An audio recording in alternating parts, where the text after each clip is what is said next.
Sunday afternoon to come to hear what it is that I may be saying about what it is to be one of the people that we call statistas. Natsista, natsisig, o oeste o na heshede, na wo statisia ma mo miha habo heaven of hewa, ikie amen tisis itself. What I've said is that I am one of the Cheyenne. I am a Cheyenne woman. My name is the woman who comes to offer prayer. And my ancestors lived here in what we now know to be the state of Kansas a long time ago. We have been on a road that we have walked since the dawn of creation. We have our own views of how the world came into existence and how Mount Hill made this world. And what a lovely, compassionate, and beautiful earth he placed us upon to walk a road of life. We look at life as a road or a path upon which we all journey with all of those that have ever walked or who will ever come to live on this earth. It is a road that has its challenges.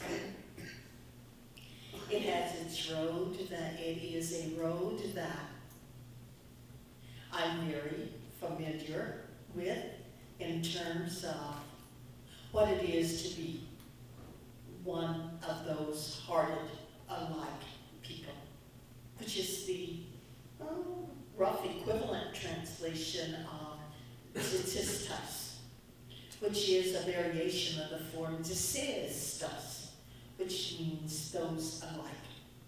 In this case, in terms of our creation account, which really form the basis of our view of the world, that we are one of the people hearted alike, or the hearted alike people, the people with like hearts, the people that have the same view of the world, that think with the heart as well as with the mind, and compassionate people who were placed in this wonderful, compassionate world to walk that road of life. This road of life is cyclical and really is nothing more than the boundaries of this earth as we know it. But it extends way beyond that to include everything in this boundless universe that Mahil, the great one, made when he was creating all life. So everything we do, everything we think in terms of beginnings go far back in time. You begin at the beginning. You began when life was pure. Life was sacred, when it was most holy. And we would look at this world in which we live as maybe one would view this church, a place that is very sacred, a place that is holy, a place that one reverences, a place that one respects. And when Mahil was making this world and created earth, and so let this earth be known as our grandmother, Ishkimhan, in our ceremonial language. Huh, just in terms of everyday language. He said, but let this earth be known as Ishkimhan. Let it be known for the woman that holds up this earth. Most beautiful, the most beautiful.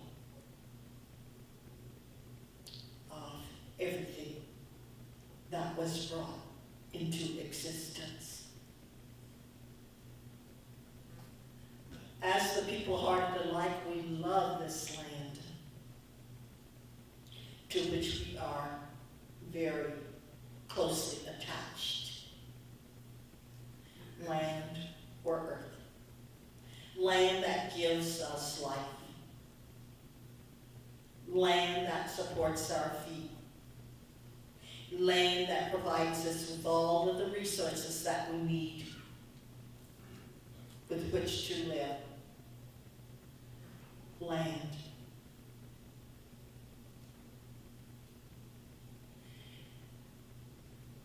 So if you understand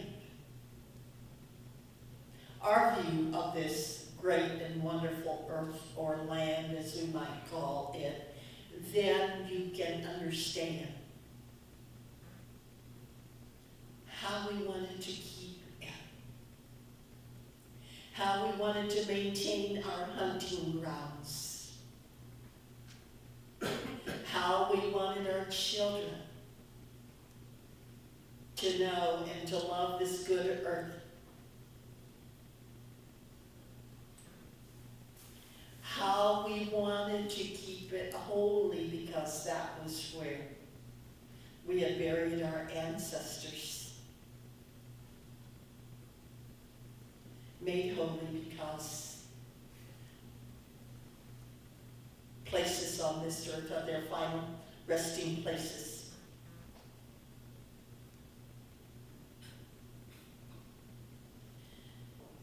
And so we were placed on this land, on this earth, to walk through life. A journey that we have been individually taking since the beginning of time.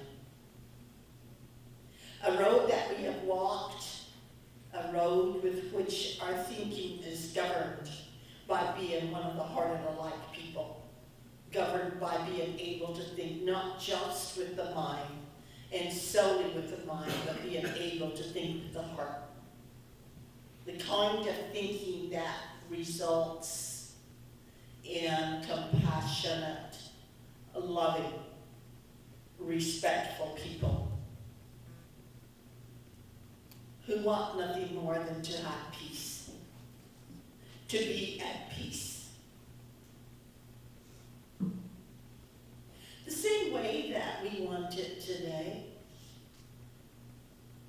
as the citizens of this great nation, this great democracy. Peace. And so we're placed on this road, and we have our own history, which for us is divided into very quickly 4 different time periods. The first of those time periods being called the ancient time, the time that we live far to the north and the east of where we currently live. Our elders say it was someplace perhaps in that broad area between the Great Lakes and Hudson's Bay in Canada. That is where our elders say that we lived in the ancient time. And at that time we were hunters and gatherers. But some great big epidemic struck the village, and as our elders say, left many orphans. And so they left to live in a different place, those that lived in that time. Because they knew how to live in concert with their environment, and they knew that they should not remain in a place where they were going to encounter what we call pandemics today, where there were going to be diseases that left many of them orphaned. So they left and walked toward and into the marshlands of the Great Lakes. And before then went their very giant part wolf dogs that they had tamed. And they wandered and they walked. And and some of them faced starvation, most of them, all of them. And so they had to resort to eating those animals. Those hotnik, hotdaniel, those wolf dogs. Even today in our ceremonies, the highest form of offerings that a sun dancer can make is to offer oishtis, hotam, the dog. That has gotten translated to very stereotypically into phrases such as "mitter," dog eaters. But you have to understand how, at a time, a very critical period in our time, that we had to resort to eating them. Otherwise, we might not have lived. There might not have been Cheyennes today. I might not be here. There would be no language that we know as Cheyenne. And so they wandered into that second period of history, the time of the dogs. And then they entered into a third period, the time of the buffalo. They lived in earth lodge villages and moved further south and east. And they were agriculturists, and they raised corns, beans, and squash, and other food items. And they would venture out into the interior and kill those huge bison and take them back to their villages. And one time they came back and all of their seed corn was gone. It had been stolen by some enemy tribes. And so they abandoned that kind of lifestyle and became and entered into that third period of history, the time of the buffalo. And of course we know that the technical name for a buffalo is bison, but we're the buffalo people, the Sundaya, who were visited by one of our two great prophets who brought us the sacred buffalo hunt, or the Sundaya buffalo people, the Sundance people.